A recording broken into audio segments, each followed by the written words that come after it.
Imagine a young man, about 16 years old, being torn from his homeland, forcibly taken to a foreign country, and then instructed to abandon everything he believes and to serve a king who destroyed his nation.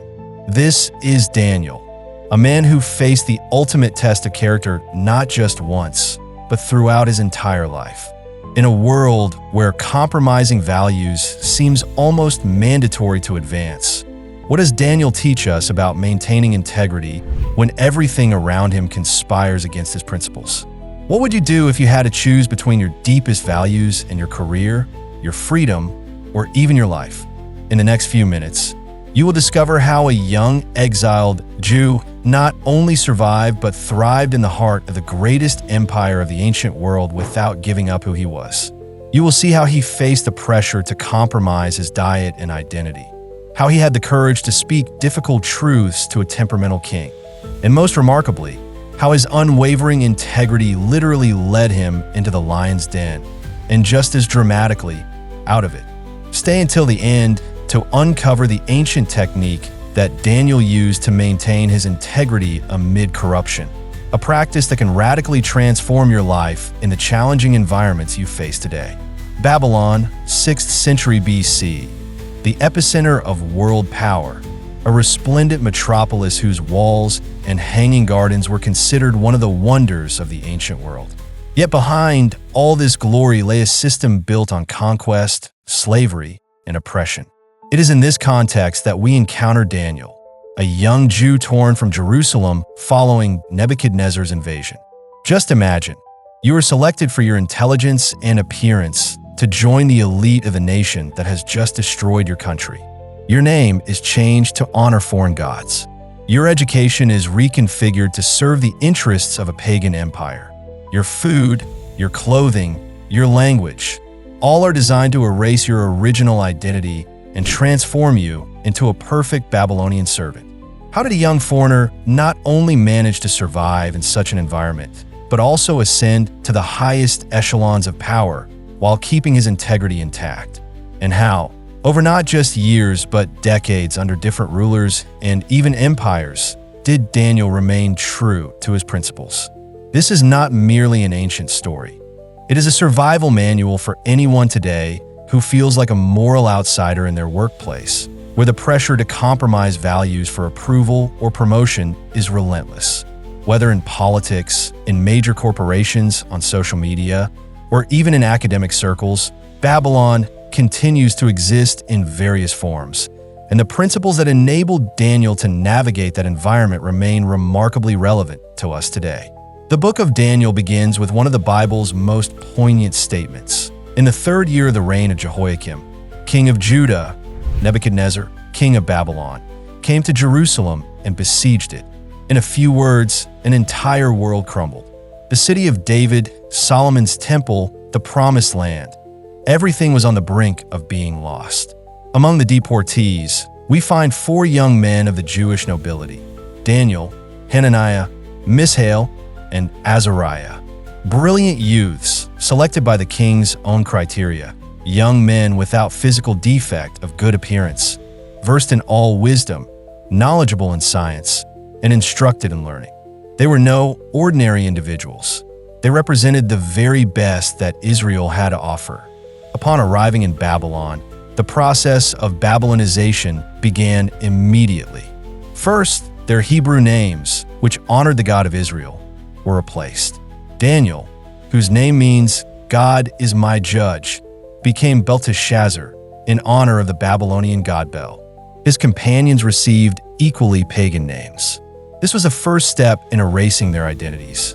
Next, they were immersed in the literature, culture, and Chaldean language, an elaborate brainwashing designed to transform them into perfect Babylonian servants. To top it off, they were granted the privilege of dining from the king's own table, with foods prepared according to pagan rituals, many of which were forbidden by the law of Moses. It is here that we witness Daniel's first test of integrity. The text declares, "But Daniel resolved not to defile himself with the king's delicacies, nor with the wine which he drank." Notice the phrase, Daniel resolved, a conscious, deliberate decision. It was not an emotional impulse or an act of adolescent rebellion. Daniel understood that what we eat not only nourishes our bodies, but also expresses our identity. For the Jews, dietary laws were not mere arbitrary restrictions, but constant reminders of who they were, the people set apart by God. By accepting the king's food, Daniel would be symbolically accepting a new identity. Yet, observe the wisdom with which Daniel handled this delicate situation. He did not stage a public protest, condemn others, or create a dramatic scene in the palace. Instead, he asked the chief of the eunuchs to allow him not to defile himself. Daniel proposed a test. "I request, therefore, that you appoint a steward over us and have our servants eat only vegetables and drink water for 10 days. Then observe our appearance in your presence, along with that of the youths who eat the king's delicacies, and proceed accordingly." Notice the intelligence of this approach.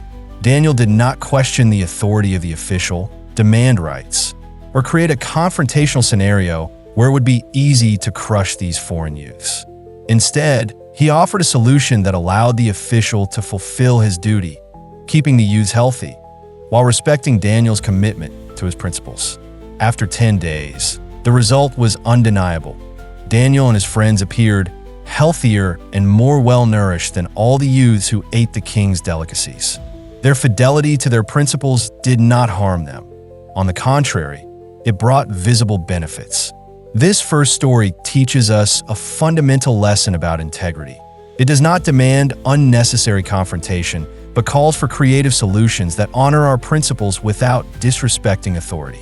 Daniel did not choose between blind submission and aggressive rebellion. He found a third way: respect for authority without compromising his conscience. Have you ever found yourself in a situation where you felt pressured to compromise your values? Perhaps in a work meeting where everyone agreed on a questionable practice, and you feared being seen as the odd one out if you voiced your dissent. Or maybe in a social circle where certain jokes or behaviors clashed with everything you believe, yet you worried about being excluded if you stood up for your principles. Daniel shows us that maintaining integrity does not require martyrdom or rebellion. There are creative and respectful ways to remain true to your principles without alienating others or igniting unnecessary conflict. If this message resonates with you, be sure to subscribe to the channel and activate notifications. We are building a community of people who desire to live with integrity in a world that constantly pressures us to compromise our beliefs. In the comments, share a situation where you had to choose between the easy path and the path of integrity. How did you handle it? Your experience might inspire others facing similar challenges today. Time passed, and Daniel and his friends completed their training. The biblical text tells us that in every matter of wisdom and understanding that the king inquired of them. He found them 10 times more excellent than all the magicians and enchanters in his entire kingdom.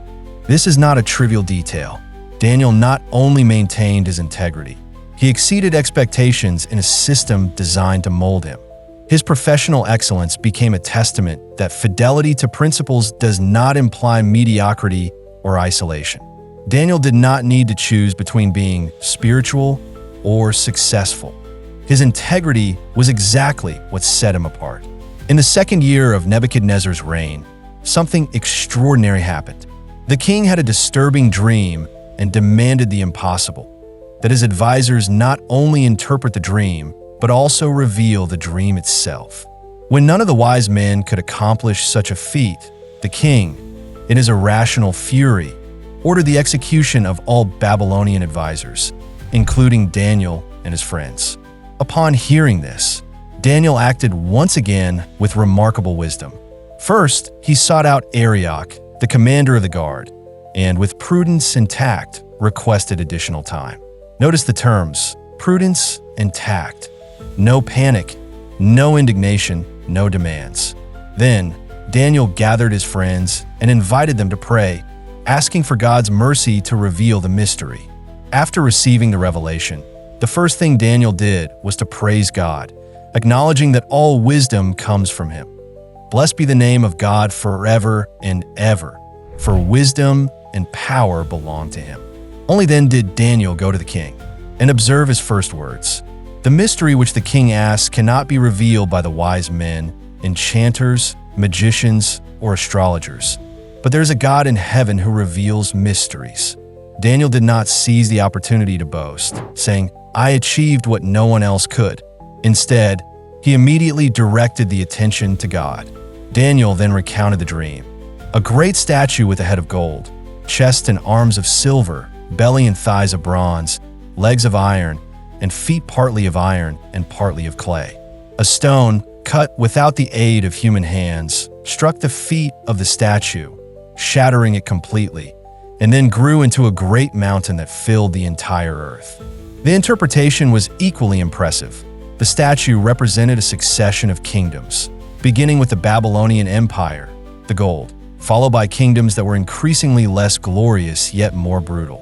Finally, the God of heaven would establish a kingdom that would never be destroyed and would consume all these earthly kingdoms. It is crucial to understand what Daniel was doing here. He was telling the most powerful man in the world that his glorious empire was temporary, that it would eventually be replaced, and that in the end, all human kingdoms would be demolished by God's kingdom. This was not a message that a cautious politician would dare to advance his career with. Imagine standing before your CEO and saying, "Know that this company will one day come to an end. Everything you have built is fleeting." Or telling a powerful politician, "Your term is temporary, and one day your legacy will be forgotten." Daniel exemplified a fundamental principle of integrity, speaking the truth with grace. He did not dilute his message to please the king. He delivered it with respect and dignity. The result was astonishing. Instead of being punished for that uncomfortable truth, the king exalted Daniel, elevating him to an even greater position of authority. This is an important lesson. When we speak the truth with integrity and respect, even if it is initially unwelcome, we often earn more respect than if we had compromised our principles to please others. Thus far, we have seen how Daniel navigated two seemingly impossible situations, maintaining his identity by refusing the king's food and speaking a difficult truth to a powerful ruler. In both cases, his integrity did not harm him. On the contrary, it elevated him. But the most severe test was yet to come. What happens when the choice is not between comfort and principle, but between principle and survival? How does Daniel respond when his own life is at stake? In the next few minutes, you will discover how the envy of powerful men devised a deadly trap for Daniel, and how his daily routine of connecting with God became both the justification for his condemnation and the source of his deliverance. More importantly, you will learn how to apply these same principles in the toxic environments you might face today. The story intensifies, and the lessons grow even more powerful. Keep watching. Time passed. Babylon fell to the Medes and Persians, just as Daniel had predicted years earlier. A new king, Darius, assumed power and reorganized the empire. Impressed by Daniel's wisdom and integrity, now an elderly man who had served under multiple rulers, Darius appointed him as one of the 3 presidents who would supervise the 120 satraps of the empire. The text tells us that Daniel distinguished himself among the presidents and satraps, for there was an excellent spirit in him, and the king contemplated setting him over the entire kingdom. Notice this: an exiled Jew, already advanced in age, was about to become the second most powerful person in a world empire. Here, envy reared its head. Other officials, consumed by jealousy, sought a way to bring Daniel down. What they discovered was revealing. We can find no charge against this Daniel except in regard to the law of his God. This is perhaps the greatest testament to Daniel's integrity in the entire Bible. After decades in positions of power, managing immense resources and making decisions that affected entire nations, his enemies could find no corruption, no abuse of power, no undue favoritism, no scandal. Yet they knew that Daniel was unyielding in his devotion to God. Thus, they devised a perfect trap. They convinced King Darius to sign a decree forbidding, for 30 days, anyone from praying to any god or man except the king himself. The penalty? Being thrown into the lion's den. The decree was signed and became irrevocable according to the laws of the Medes and Persians. Daniel learned of it. And what did he do? When Daniel learned that the decree had been signed, he went home, opened the windows of his chamber that faced Jerusalem, and 3 times a day he knelt down, prayed, and gave thanks to God, as was his custom. Notice every detail of this passage. Daniel not only continued to pray, he did so exactly as before. There was no attempt to hide, no quiet prayer to avoid detection. The windows remained open, facing Jerusalem, as a visible testimony of where his true home lay and where his real allegiance belonged. And why 3 times a day? This was not a theatrical gesture for his enemies. It was his habitual practice, a spiritual discipline established long before any crisis arose. Daniel did not invent an act of courage when persecution struck. He simply continued what he had always done, even as the stakes grew dramatically higher. Here is a powerful truth. The habits we cultivate in times of peace sustain us in times of crisis. Daniel did not develop his integrity overnight when faced with the lion's den. He had been building that character through a daily discipline of connecting with God, a discipline that now became his anchor in the face of the gravest threat to his life. Predictably, his enemies observed him, denounced him, and the king, bound by his own decree, was forced to condemn Daniel to the lion's den. The text tells us that Darius spent the night fasting, foregoing music and entertainment, unable to sleep as he pondered the fate of his most trusted advisor. The next morning, the king rushed to the den and asked, "Daniel, servant of the living God, has your God, whom you continually serve, been able to deliver you from the lions?" The reply came, "O king, live forever. My God sent his angel and shut the mouths of the lions so that they have not harmed me, for I was found innocent before him. And, O king, I have committed no offense against you." This was the culmination of Daniel's life of integrity. Even when unjustly condemned, he could proclaim his innocence before both God and the king. His conscience was clear, and his fidelity was rewarded. The king immediately ordered that Daniel be taken out of the den, and that his accusers, with their families, be thrown in his place, a grim reminder of the consequences of corruption and envy. Daniel's story challenges us with a difficult question. Where are your non-negotiable boundaries? What principles would you be willing to risk your career, your reputation, or even your life for? In a world where flexibility is often valued above conviction, where fitting in frequently means abandoning one's principles, Daniel reminds us that there is power in knowing exactly where you are willing to yield and where you must remain steadfast, regardless of the cost. For Daniel, his daily connection with God was non-negotiable. It was the foundation upon which everything else in his life was built. In our current context, perhaps your non-negotiables are honesty in business, integrity in relationships, or fidelity to family commitments. If this theme resonates with you, be sure to check out our other videos on biblical characters who face similar challenges. The stories of Joseph in Egypt or Esther in Persia also offer powerful insights into maintaining integrity in hostile environments.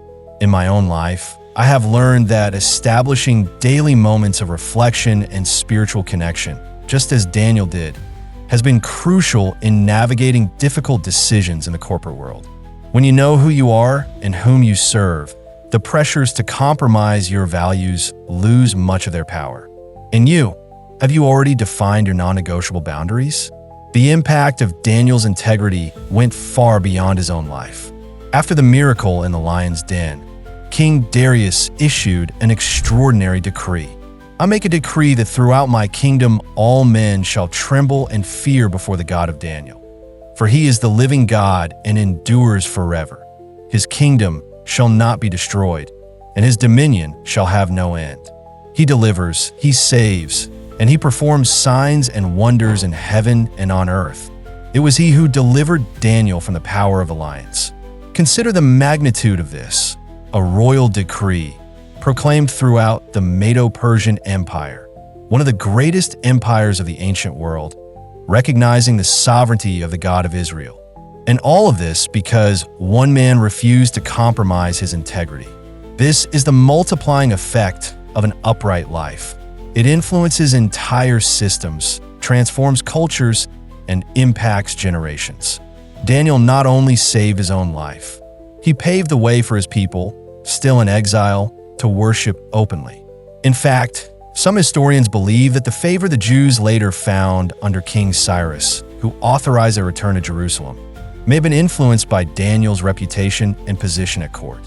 The book of Daniel continues with visions and prophecies that extend far beyond his time, accurately predicting the rise and fall of empires that would come centuries later. These visions culminate in the promise of an eternal kingdom that will replace all human kingdoms, the very kingdom symbolized by the stone in Nebuchadnezzar's dream. In the final chapter of the book, we find words that could serve as an epitaph for Daniel's life.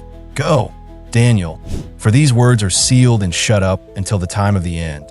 But you, continue on your path until the end, for you shall rest, and at the end of days you will rise to receive your inheritance.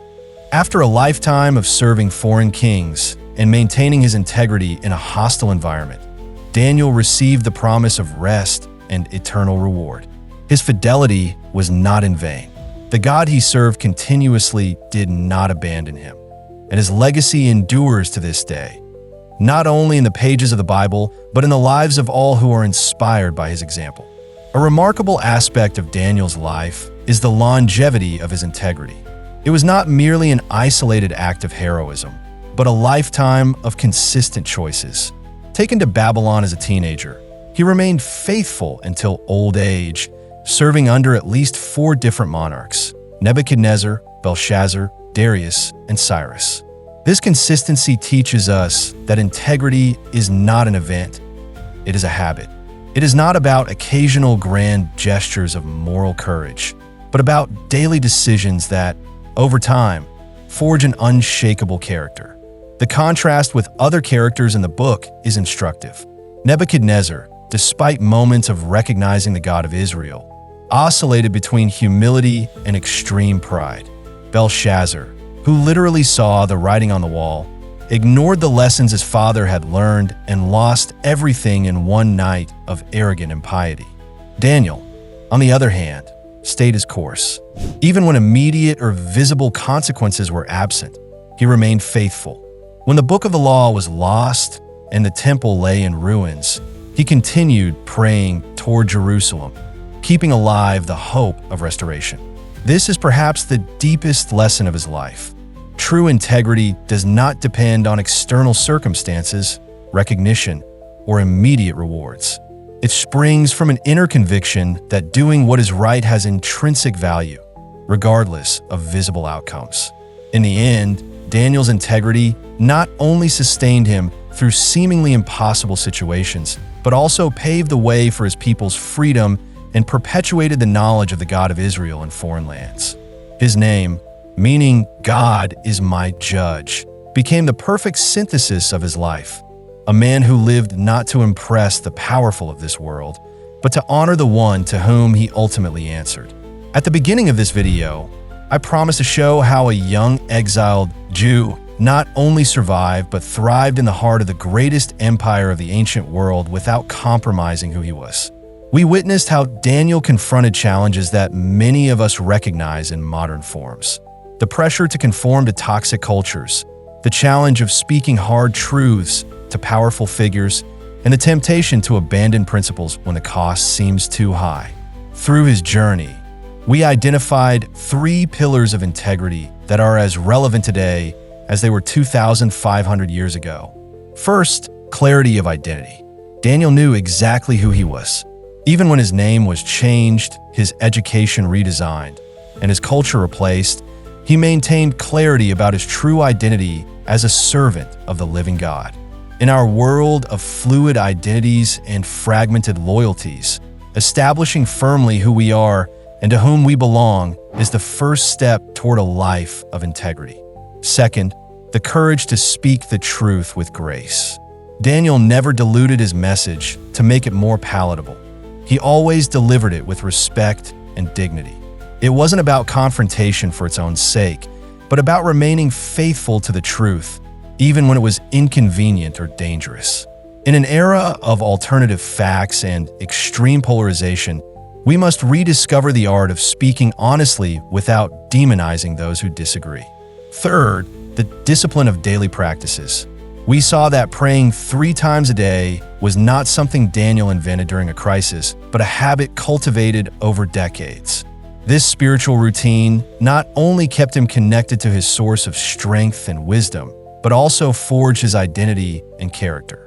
In our hyper-connected and constantly distracted world, establishing intentional practices of reflection, prayer, or meditation can be the anchor that keeps us centered when everything around us seems to crumble.